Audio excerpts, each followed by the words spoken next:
que viene a ser el inicio a la vez de la proyección esencial del Satyayuga.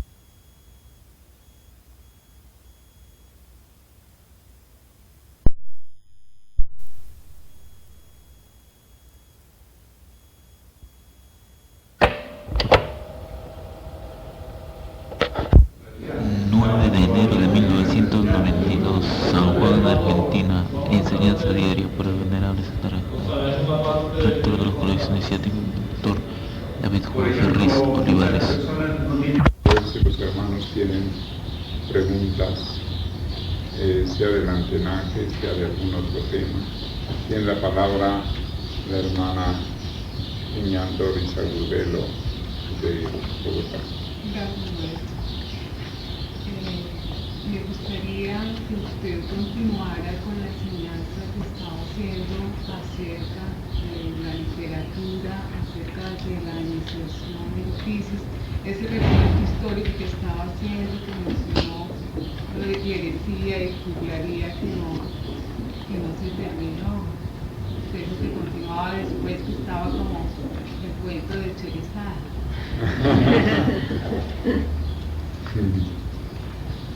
Sí. Nos quedamos. Ajá.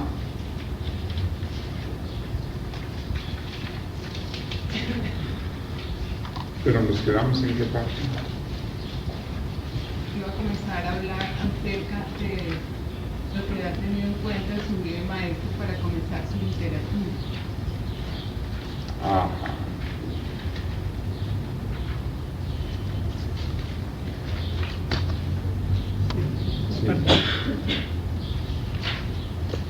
Bueno, entonces, continuando.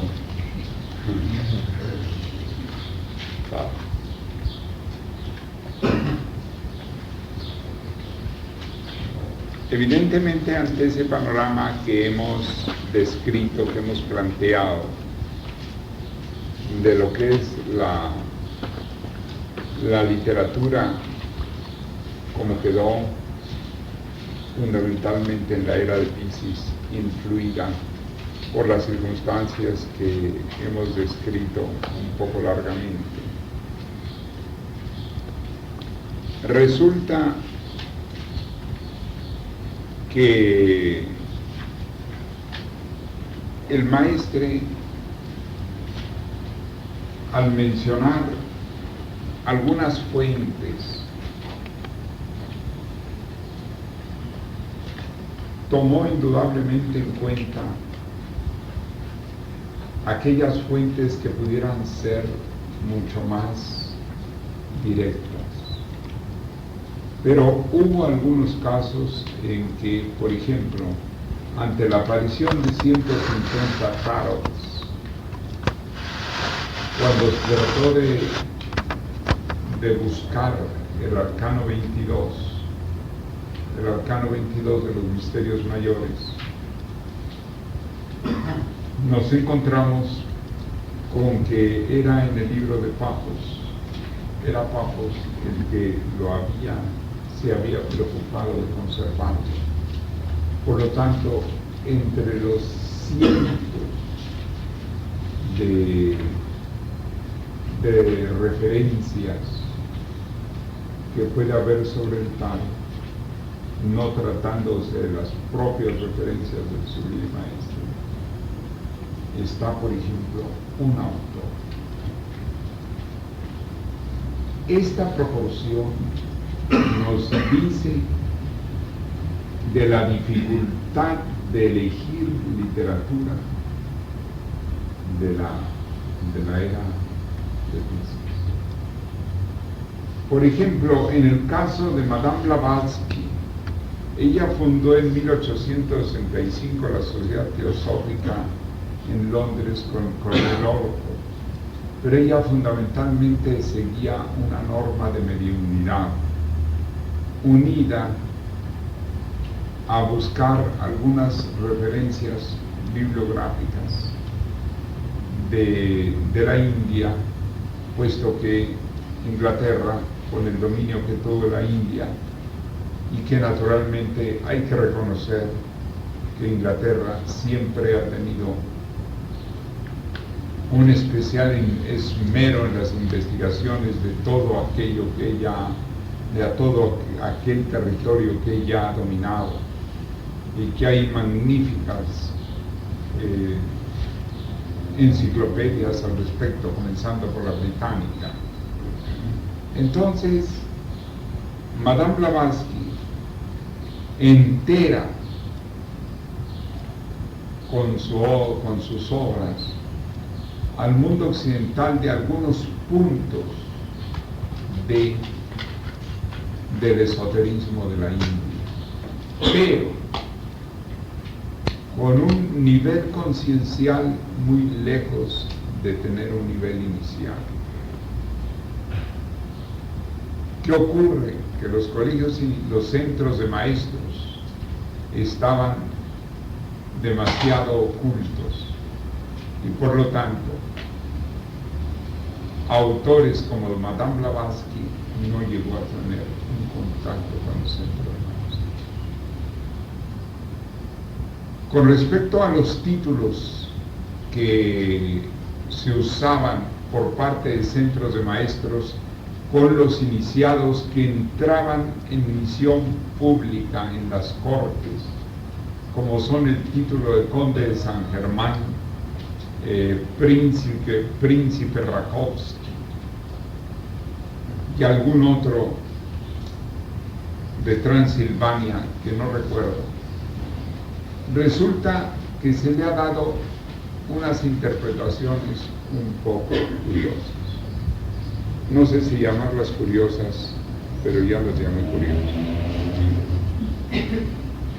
Por ejemplo, como el conde de San Germán era un título en que aparecían iniciados a través de cientos de años, puesto que cuando entraban a penetrar en las cortes se les daba ese título, entonces se formó la leyenda de que el conde de San Germán era uno y que vivió como 900 años.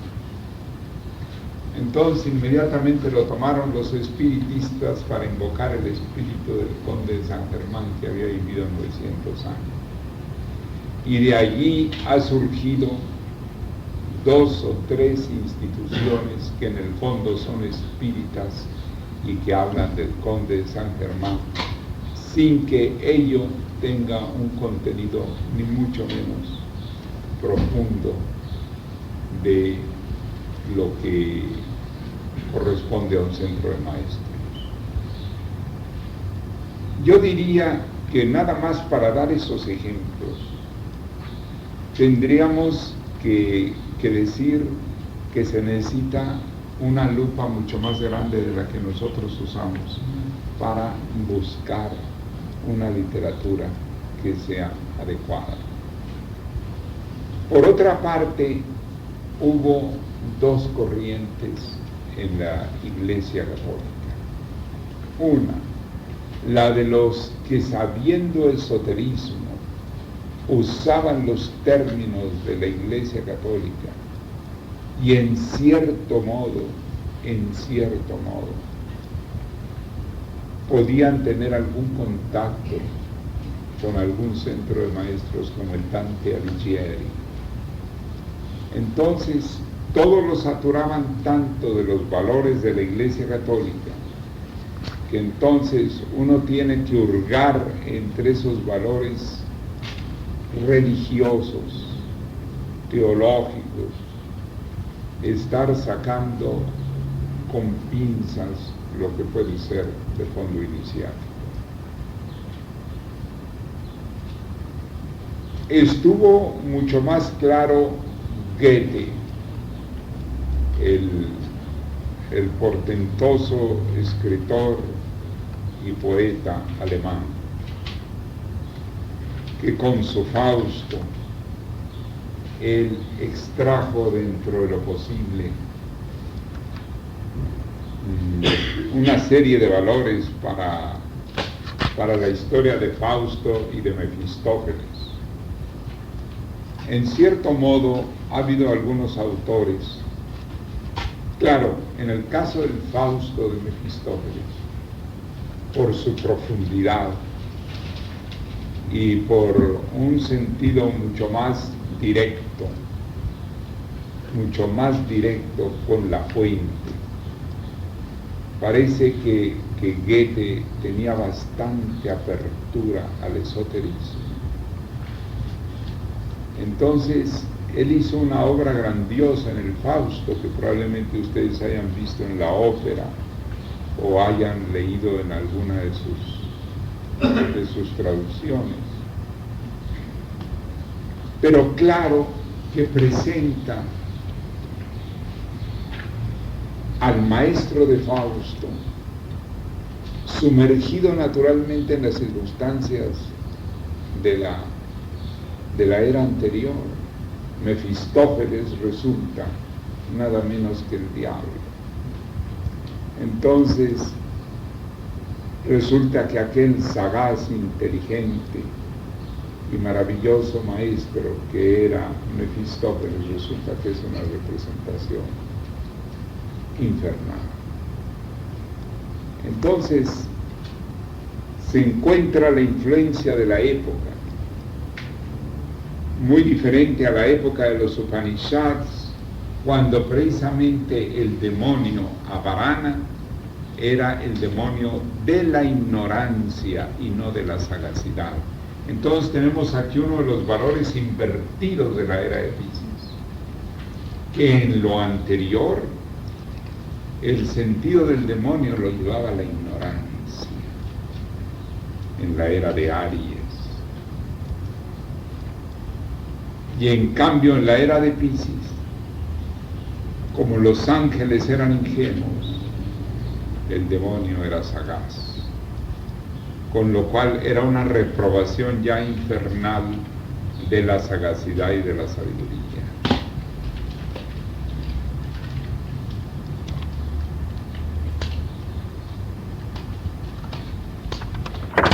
No es extraño que siendo el Buda un ñani, en la India, en la era de Piscis, lo consideraran un bhakti y comenzaron a representarlo como un bhakti. Luego tenemos valores tergiversados, supongo. Esto origina que, por supuesto, al entrar a estudiar esoterismo directamente de cualquier libro, sin tener todos los antecedentes y todo el ambiente de la época, uno entonces, digamos, engarza valores de la era de Piscis a la tradición iniciática. Con respecto a la Biblia, si bien algunas de sus traducciones, como bien señala el Sublime Maestro, están mal, pero hay que reconocer que es un libro que es el templo de los secretos, que como quiera que sea, allí está vertida la tradición hebraica en muy buena parte, y los evangelios mismos tienen un gran contenido iniciático siempre y cuando no se les vea desde el punto de vista religioso ni teológico.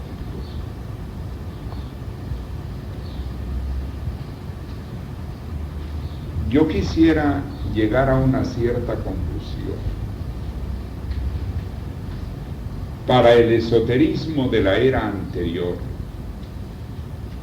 hay que comenzar por la obra del maestro, que se tomó semejante trabajo de estar seleccionando, de estar comentando, y como tuvo que dejar dentro literatura que venía de la era de Piscis, tuvo el cuidado de comentarlo.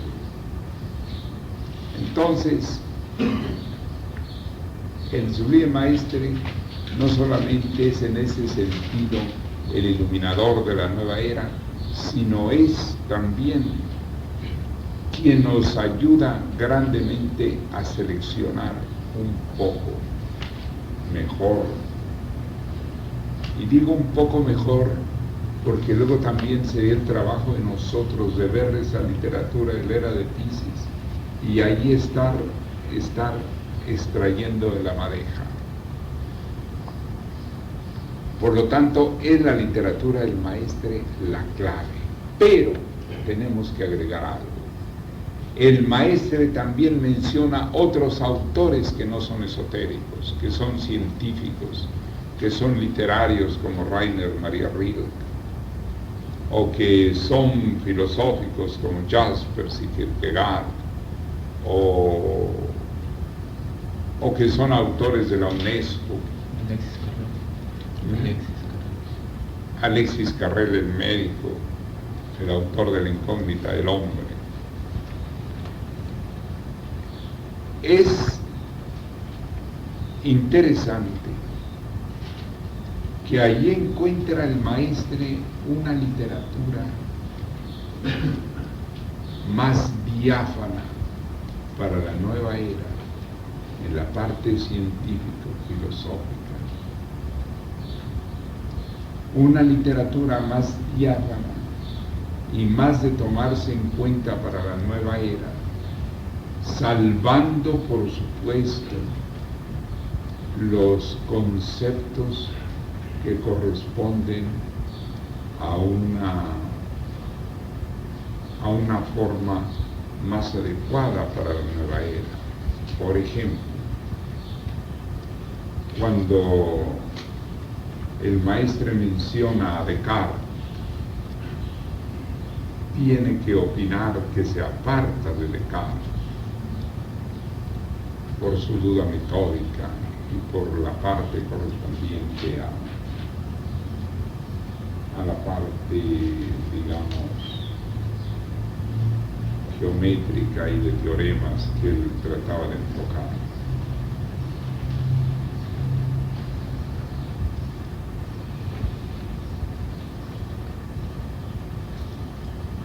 Hay las menciones de autores a quienes él da un pleno respaldo y mención. Pero no hay que olvidar que son partes que el maestre extrajo de ese autor. Allí hay otra cosa. Puede haber otra parte del texto. Subo la voz cuando veo que por allí hay unos ojos que pestañean.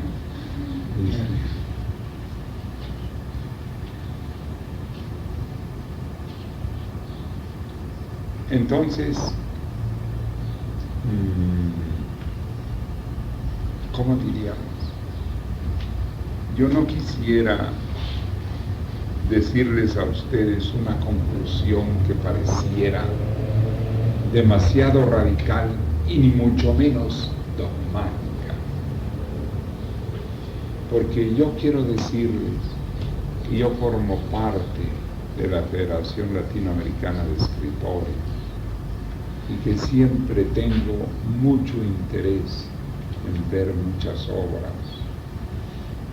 El maestre no se cansa de recomendar, por ejemplo, revistas como El Correo de la UNESCO, considerando que nunca será suficiente recomendar la revista El Correo de la UNESCO. Es una literatura a la que el maestre le da plena consideración y respaldo. Mientras que no dice lo mismo de algunos otros muchos autores. Luego, yo quiero decir que acá en Argentina, con perdón de toda la argentinidad, resulta que la editorial Kier publica a diestra y siniestra cualquier cosa que tenga que ver de alguna manera con el esoterismo, con el espiritismo y con otras cosas, de tal manera que la firma editorial Kier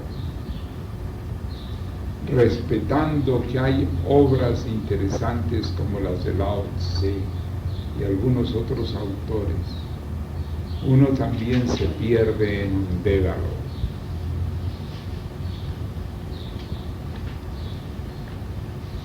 Yo diría que por una parte la obra del maestre tiene tantos miles de páginas, tiene tantas referencias de tantos autores, examina y nos da una visión,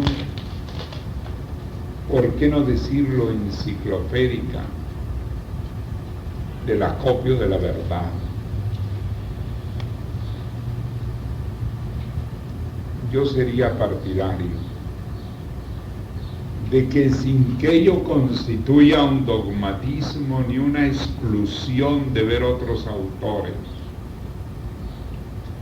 sino que esto es una experiencia personal que les doy habiéndome dedicado mucho tiempo al estudio de muchas obras.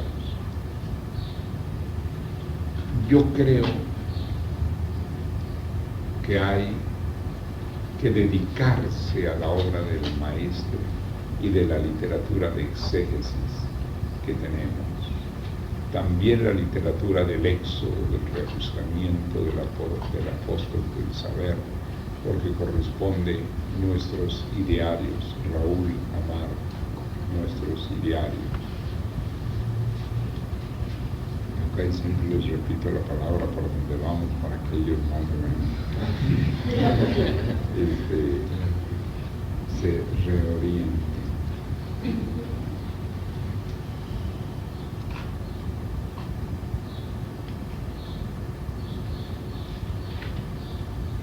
Y luego vamos a ver el factor tiempo.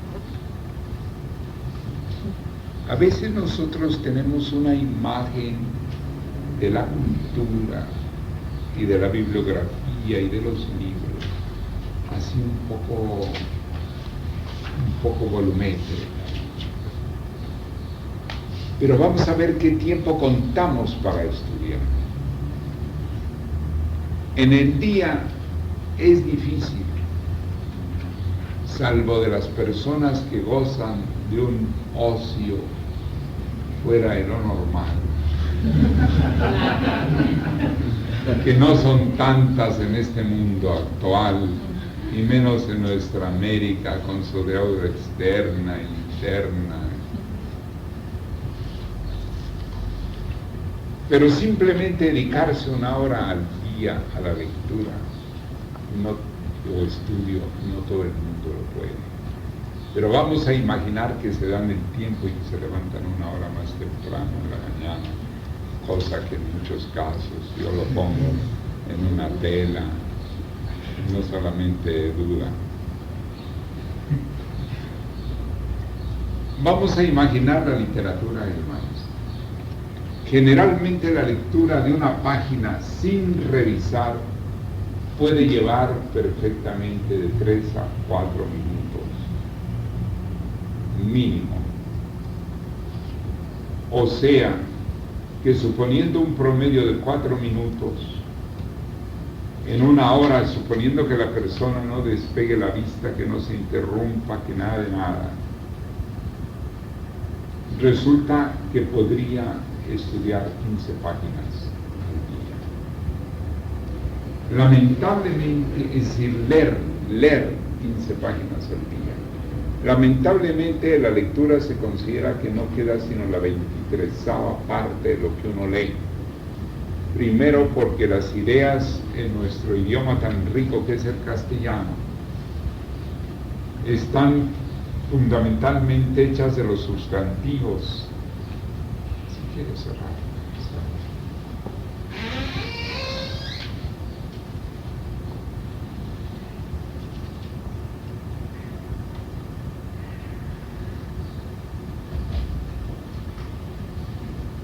De los sustantivos, de los verbos y un poco de los adjetivos, porque realmente El adjetivo califica, pero no da exactamente la idea fundamental. Todas las palabras intermedias de todas las preposiciones no forman el contexto exacto de la idea de fondo. Luego entonces, al quedar de esa parte la 23ª parte, quiere decir que lo recomendable es no leer sino estudiar, o leer y releer cada parte, por lo menos una vez. Ya entonces queda reducido, mejor dicho, queda prolongado, Graciela Atampis, prolongado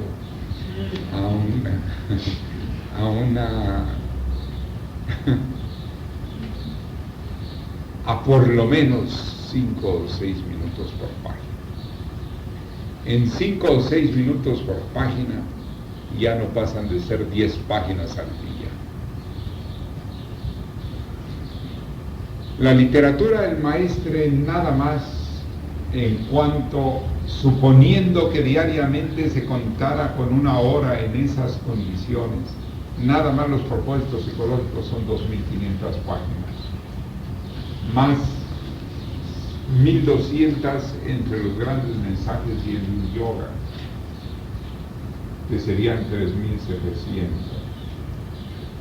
más cerca de 300 del libro negro, serían 4.000. Tendríamos que pensar en las circulares, en el mensaje de Navidad,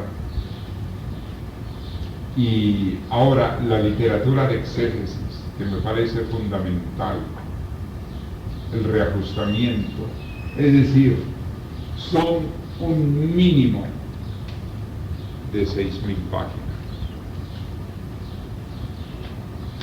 A razón de 10 páginas al día que se puedan estudiar a 1 hora diaria, son 600 días. Pero ustedes saben que uno no puede tener esa asiduidad. Es decir, lleva perfectamente no los 600 días, sino lleva en nuestra realidad, suponiendo que nos dedicamos plenamente, lleva de un promedio de 3 años. Suponiendo que sea en esa forma. Por lo cual yo considero que el estudio de la obra del maestro debe ser primordial, constante, con la literatura de exégesis, y lo cual requiere entrar a fondo y con otra circunstancia de que cuando uno cambia de conciencia tiene que volver a leer la literatura. Porque no es lo mismo leer una literatura, vamos a suponer, frisando los 25 años de edad, los 25 abriles,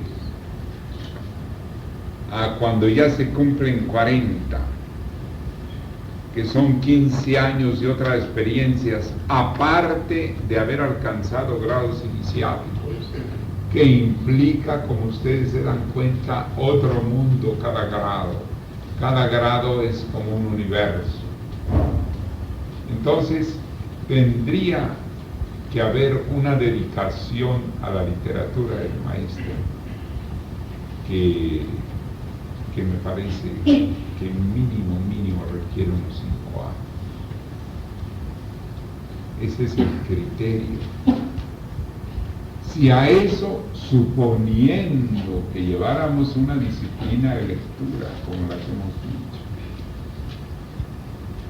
pero ustedes saben, hermanos míos, que si yo les pregunto a ustedes, ¿quiénes de ustedes leen 1 hora 300 días al año y no 365? Son pocos los que pueden levantar la mano. Y si les digo de 200 horas, son pocos los que pueden levantar la mano. Y si les digo de 150 horas, son pocos los que pueden levantar la mano. Entonces, yo creo que como literatura primordial uno tiene que pasar un buen tramo de su vida, de varios años, penetrando la literatura del maestro. Y entonces es más fácil que uno pueda ya elegir otro. Pero como también uno tiene que leer otras noticias, porque es indispensable. Y tiene uno ciertas curiosidades en vegetarianismo, o en otras materias que le llaman uno la atención, noticias del Mar Muerto, lo que pasa en Irán e Irak y cosas así que van sucediendo. Entonces no se diluye el tiempo. Yo por eso, sinceramente les digo, como miembros de la orden, dedíquense varios años con bastante exclusividad, no con dogmatismo, con exclusividad, por razón de tiempo vida, por razón de tiempo vida.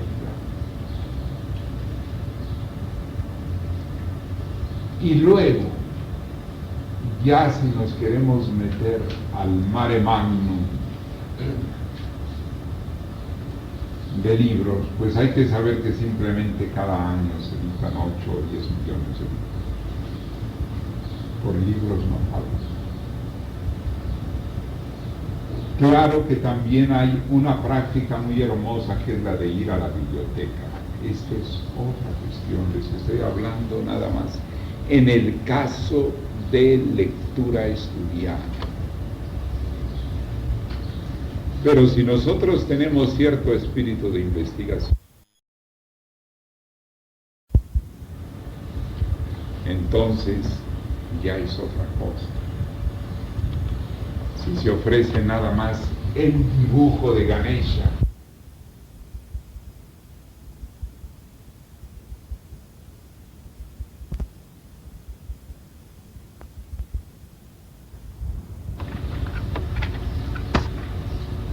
aspecto de la literatura, el maestre que motivan a investigar, no digamos el reposo psicológico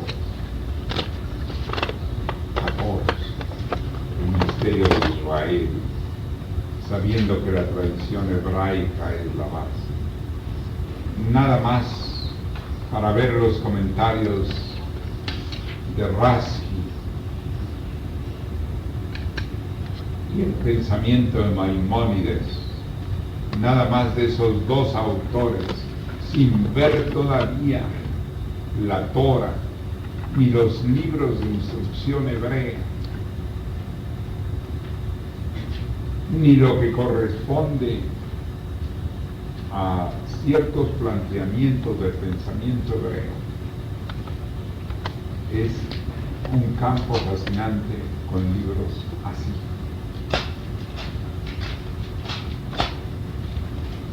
Entonces, como uno de los obstáculos de la ñana es la dispersión nos quita concentración, nos quita llevar adelante el manejo de las ideas, nos hace perdernos un poco en eso que tanto lucho con ustedes, de que no se pierdan en los campos de Úbeda, y que cuando expongan no se dirijan así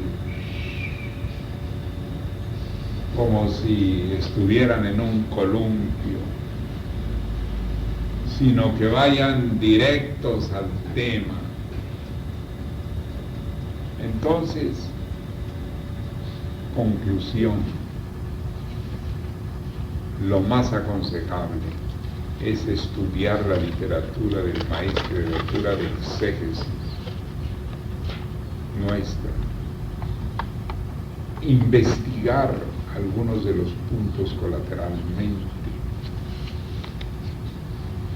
ir de cuando en cuando a una biblioteca a estudiar algunos de los puntos, y con eso, nada más con eso está garantizado un tiempo de 10 a 15 años.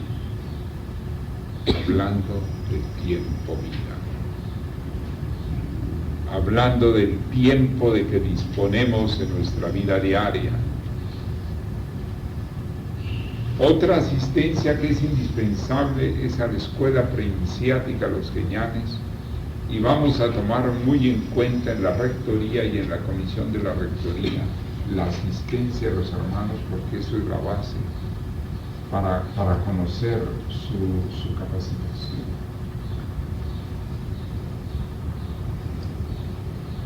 Eso es indispensable, es una vez a la semana. De acuerdo a nuestros métodos, que son muy avanzados y están muy bien enseñados por mi querido discípulo José Miguel Corrón, hay que tomar en cuenta que son, por cada tema en la guía de estudios, son 4 semanas, o sea, 4 ocasiones. Y por cada tema en la Secretaría de Investigación son 7 sesiones. 4 y 7, 11 semanas. Forma el conjunto. El año tiene 52 semanas. Quiere decir que es ahondando un tema que nos lleva 4 semanas y 2 temas, 11 semanas. En 11 semanas, suponiendo que los hermanos asistieran al año una buena parte de las semanas, vamos a imaginar 44 de 52 sesiones al año, que no creo que todos lo hagan, porque tiene interferencias de familia, de salud, de todo. Suponiendo que asistan 44 veces al año, alcanzan a estudiar en un año 8 temas. Es que hay que medir el tiempo vida. Hay que darse uno cuenta lo que uno gasta vida en las cosas. Entonces, yo recuerdo que una vez vi llegar a un hermano con un montón de libros de distintos autores, y que llegó así a una escuela preinicial. Yo creí que era para investigar en relación con la guía de estudios o con la Secretaría de Investigación, pero no, es porque decía que eran los libros que estaba leyendo. Un hermano que le gustaba encontrar muchos libros, que iba allí a verme a la casa. Le digo, dígame, ¿y usted qué tiempo tiene de leer diariamente? Dice, pues voy a la universidad, estudio mis clases, y propiamente me queda como una hora, está muy bien, y estos libros están 7, son de la universidad. No, es que los traigo por cualquier cosa que se me ocurre. Digo, bueno, está bien, pero y a todas estas, ¿qué está usted leyendo? Es decir, me da curiosidad, con 7 libros bajo el brazo y atendiendo los estudios de la universidad además, yo me pregunto, ante esa dispersión, ¿qué estaría estudiando? Entonces dice, pues estoy estudiando tal cosa y tal otra y tal otra. Y lee usted unas páginas, una cosa y otra y otra. Salta, ¿y en qué se basa? En los índices. Sí, claro, veo los índices. Digo, bueno, está muy bien. Espero que esa etapa le pase pronto. Porque me comprenden ustedes, es decir, si ya nada más la hora del maestro es inconmensurable en temas, si nada más en materias salen 127 materias que vimos, 127 materias. Entonces yo me pregunto, la cultura como visión de vida, ¿cómo la entendemos en el sentido del estudio? porque la cultura es visión de vida. Pero necesitamos no dispersarnos tanto. No estamos obligados a saber de todo en ningún momento. Es mejor saber bien algunas cosas, saber bien. Por ejemplo, nada más la penetración de los grandes mensajes, el propio libro El Reajustamiento, que tiene tantas enseñanzas. Ni qué decir del retiro del maestro o de los paramitas para hablar de la literatura del ser.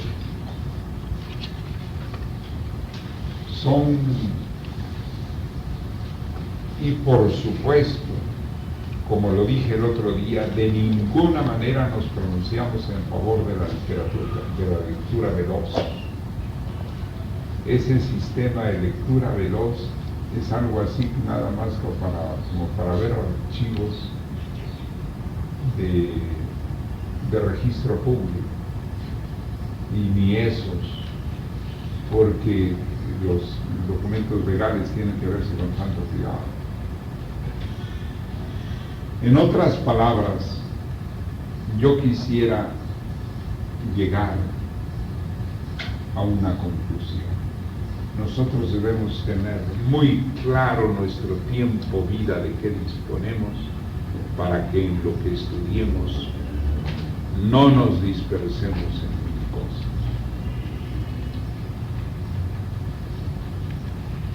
No dispersarnos en mil cosas.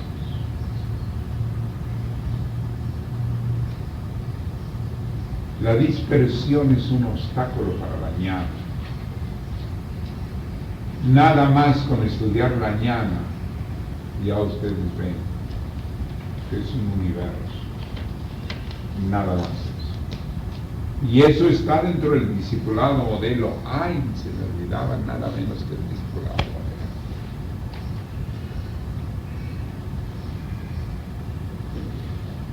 Entonces, no es que les quiera yo presentar un panorama difícil en ese sentido, sino lo que yo digo es que ese criterio que muchas veces se tiene de algunas personas que dicen yo soy ecléctico, ahí me gusta estar estudiando muchísimos autores, me dan ganas de preguntarle durante qué tiempo. Claro que hay otros ambientes, como el ambiente de la literatura, de los poetas, que están nutriéndose de los poemas y de las poesías que escriben los diversos autores del mundo de una época o un estudio de investigación. Claro, ellos viven eso, es su mundo, está muy bien. Pero uno tiene que también saber cuál es su mundo. Para tener una visión. ¿Y cómo entonces vamos a tener una mayor visión enciclopédica? ¿Cómo podemos enterarnos de lo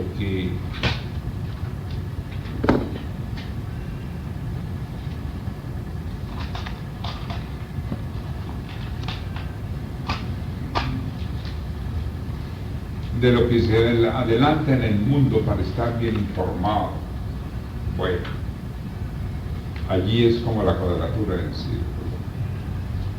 Debemos estar bien informados, porque para colmo, como miembros de la Orden del Acuarios, de la Fundación Orden del Acuarios, que fundamentalmente estamos basados en la palabra saber, esperan de nosotros y pronto de todos ustedes que ustedes estén enterados de casi todo.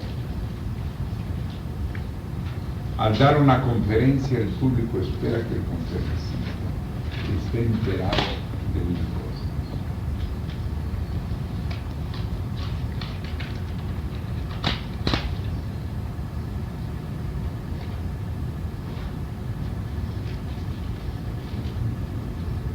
Yo diría,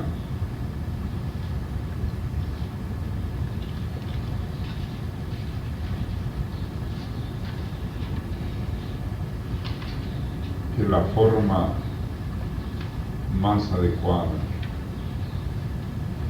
para resolver este problema que tenemos es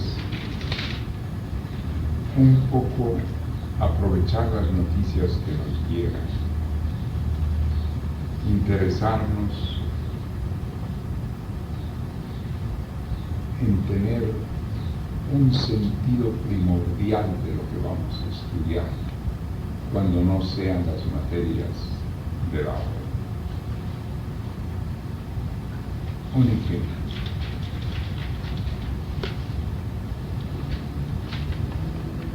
Estamos en una era vertiginosa.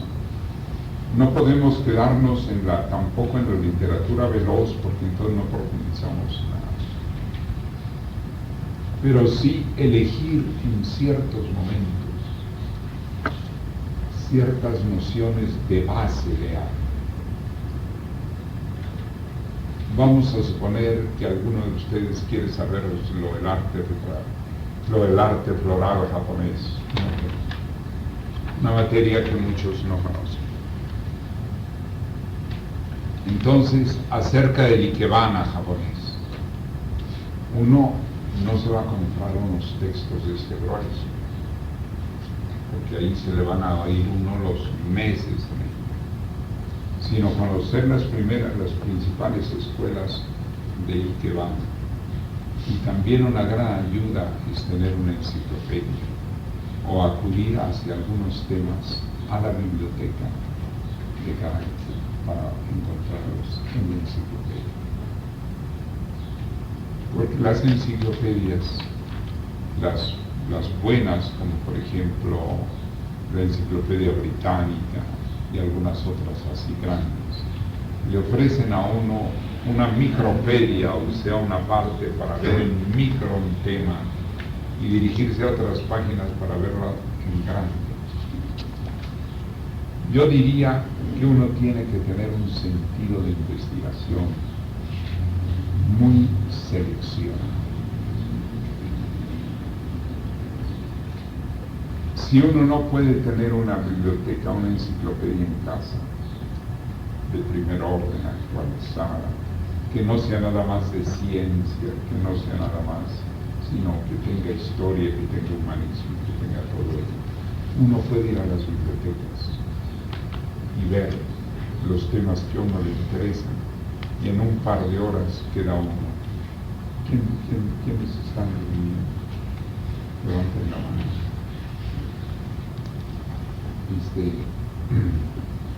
Y en un par de horas tratar porque difícilmente dispone uno de más de un par de horas para ir a la biblioteca. Es la ida, el viaje, la venida, todo. 2-3 horas que cuente uno y reunir temas para ir a buscar a la biblioteca. Yo me atrevería a decir que es el complemento cultural que necesitamos. Es la clave que forme parte del estilo. Cuando alguna vez no me llega un libro o no tengo a mi alcance un libro que me resuelva algunos temas de mucho interés, pues ir a la biblioteca. Porque si uno comienza a querer ver todo lo que se le pone por enfrente, no se dispersa. Bueno, esa es la experiencia que tengo, lo cual no quiere decir que tenga ningún rechazo a ningún autor, salvo aquellos autores que realmente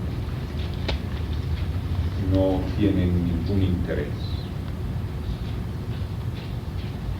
No por ningún cierre dogmático, absolutamente. Es porque mido el tiempo que tenemos para vivir. Nosotros somos seres con plazo.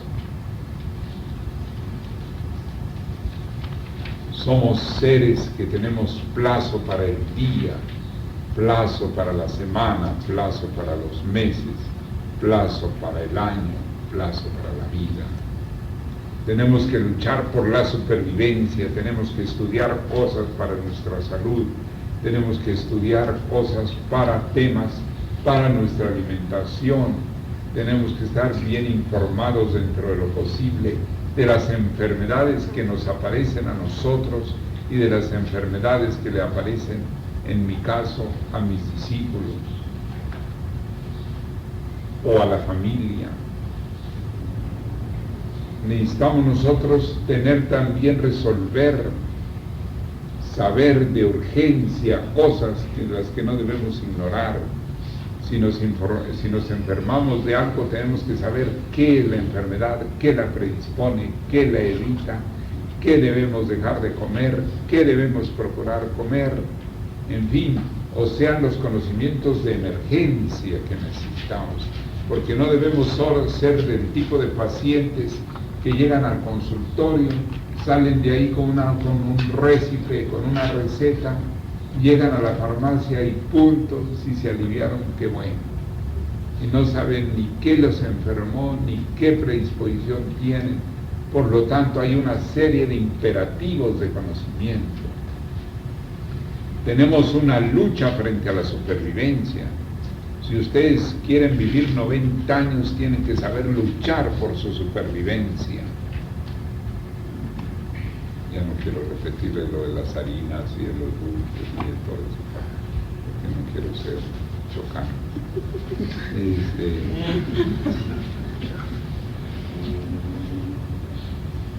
Pero tenemos que medir el tiempo. Somos seres del tiempo y tenemos que medir nuestro tiempo vida. Hay quienes le dedican demasiado tiempo a una cosa. Por ejemplo, no me canso de decirle a aquel hermano de Nueva York que entraba, abría su tienda, se iba a su tienda a las 6 de la mañana, la abría, la cerraba a las 10 de la noche, regresaba a su casa, decía, tengo que atender mi tienda. Le digo, ¿cuál tienda tiene usted?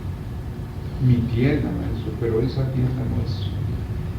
¿Cómo no va a ser mía? No, es usted el que es de la tienda y no la tienda de usted.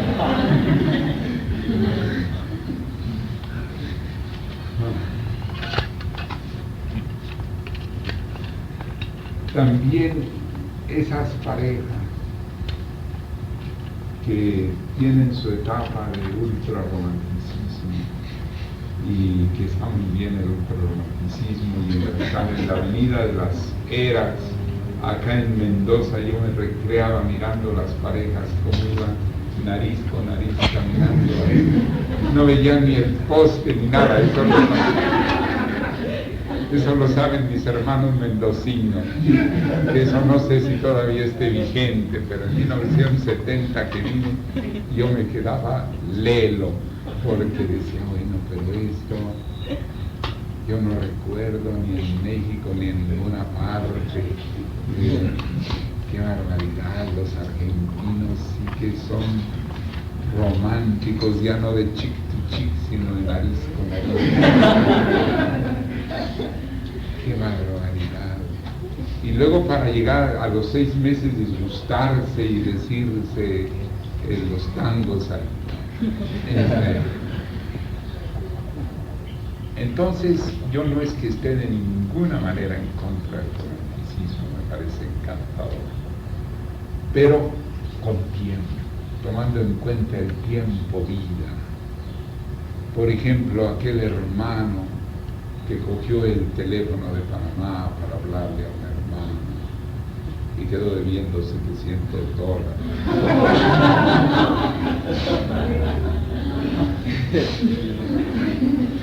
En Venezuela un hermano que estaba en la ciudad de Valencia y por eso se acabó la hermandad de Valencia.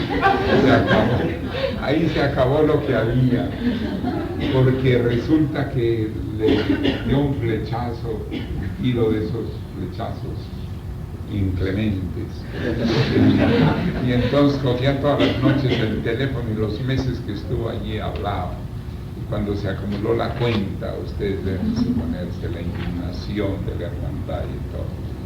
Decía, pero es que yo hablaba un rato. Bueno, a propósito del tiempo, acuérdense que tenemos que entrar a las 10. 10 de enero de 1992, San Juan, Argentina. Enseñanza diaria por el Venerable César Hat, rector de los colegios iniciáticos, Dr. David Juan Ferriz Olivares.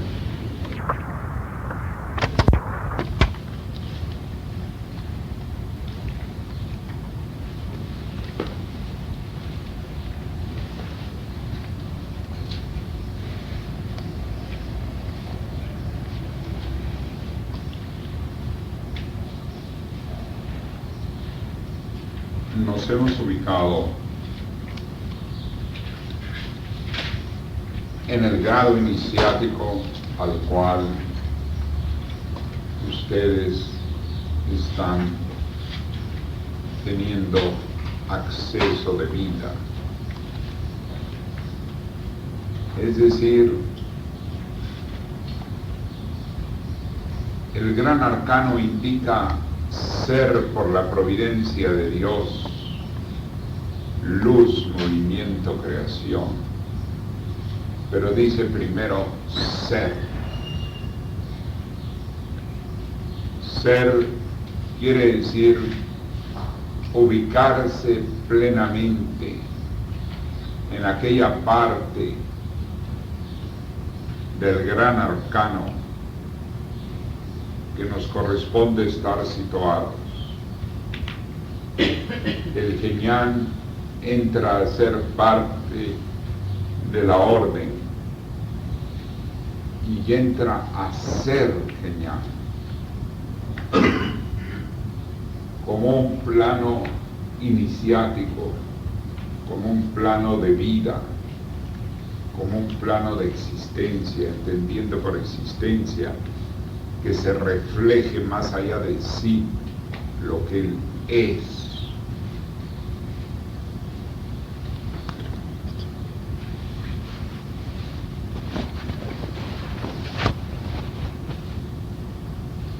Y por ello estamos culminando la ubicación en algunos matices de la ñana, que es conciencia práctica, que es conciencia de vida, y de la ñana viñana, que es identificación mediante la relación con el mundo.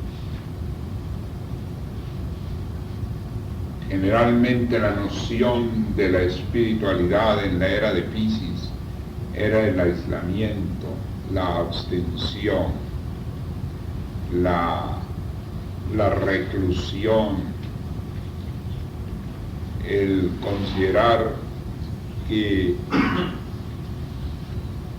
la espiritualidad radicaba en aislarse hasta el punto de que ese concepto de la vida espiritual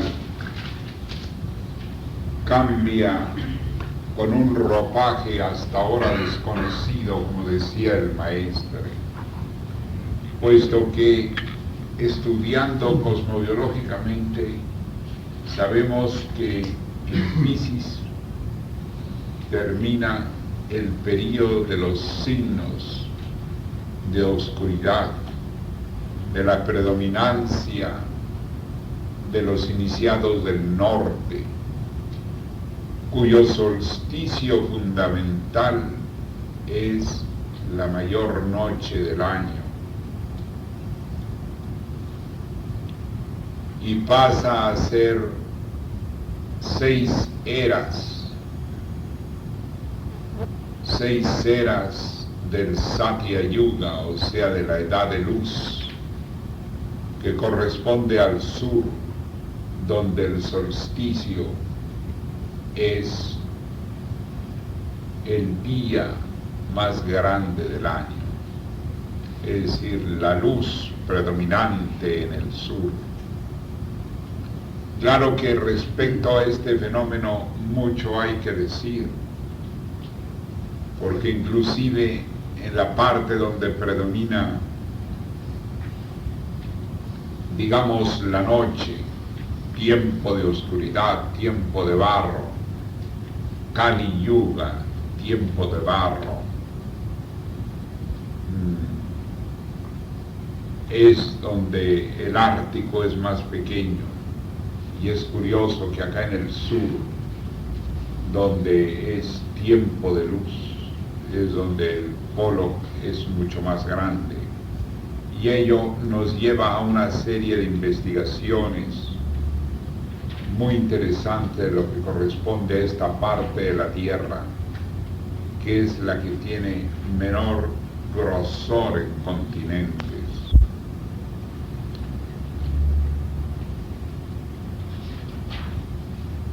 Decía el maestre que hacía 13.000 años los iniciados del sur se habían sacrificado por los iniciados del norte.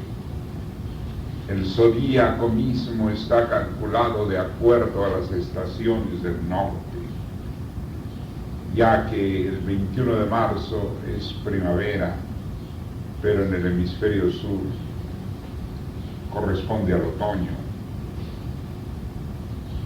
Hay una serie de aspectos que después de 12.000 años naturalmente predominan en las culturas de una manera absolutamente radical. Ahora estamos hacia el sur y estamos precisamente donde decía el sublime maestre, tenemos la mirada puesta en el paralelo 30 sur.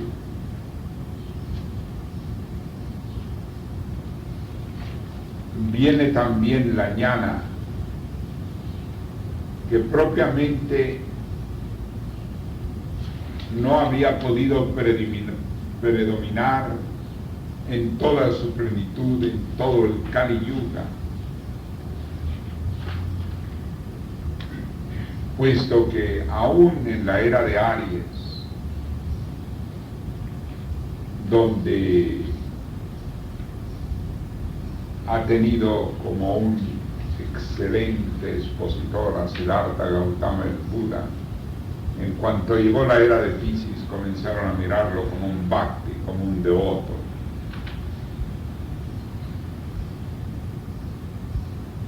Luego tenemos otra circunstancia.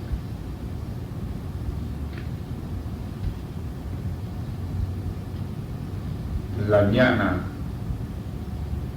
representa el saber del Satyayuga, que se inicia con la palabra saber, que viene a ser el inicio a la vez que la proyección esencial del Satyayuga.